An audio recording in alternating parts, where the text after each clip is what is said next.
तर्रीदार रश्श्यावर भरसाण भरपूर कांदा मारून लिंबू पिळा.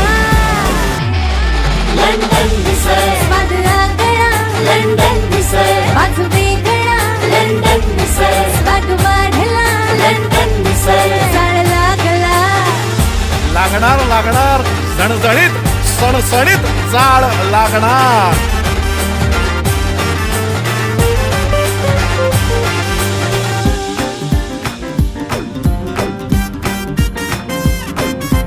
कशासाठी पोटासाठी, कशासाठी पोटासाठी, मराठीच्या थाटासाठी, मिसळीच्या कटासाठी जमलाय का? दिसतंय का आपली हुशारी, आपली हुशारी जगात